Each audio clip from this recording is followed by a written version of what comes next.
సమరయ స్త్రీ లాస్ అయినట్టు నువ్వు లాస్ అయిపోయినా, నీ జీవితం ఖాళీ అయిపోయింది. ఒకవేళ సమరయ స్త్రీ చేసిన పొరపాటు నువ్వు చెయ్యకపోవచ్చు.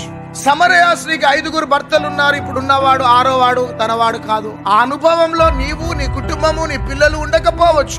కానీ ఎక్కడనో లాస్ అయిన స్థితిలో ఇక్కడ ఉన్నావు. నిన్నందరూ మోసం చేశారు, నీకు సహాయం చేస్తానన్నారు, నిన్ను మోసం చేసినారు, నీ డబ్బంతా కూడా తీసేసుకున్నారు. ఈ రోజు నువ్వు ఖాళీ అయిపోయినావు. ఎంతో మందిని ప్రేమించినావు, ప్రేమించిన వారంతా నీకు దూరం అయిపోయినారు. నువ్వు బ్రతుకుతున్నావు గాని ఒక శవంలాగా బ్రతుకుతున్నావు. మనకు డబ్బు ఉంటే అందరు ఉంటారు బిడ్డ, మనకు ఉద్యోగం ఉంటే అందరు ఉంటారు, మనకు పదవి ఉంటే అందరు ఉంటారు. అన్ని పోయినాయంటే ఎవరు రారు. కానీ ఈ రోజు నువ్వు గుర్తు పెట్టుకో, నీ భర్త ప్రేమలో మార్పు కలుగుతుంది, నీ భార్య ప్రేమలో మార్పు కలుగుతుంది, నీ స్నేహితులు, రక్త సంబంధులు, బంధుమిత్రుల ప్రేమలలో మార్పు కలుగుతుంది. కానీ మార్పు చెందని ప్రేమ యేసయ్య ప్రేమ.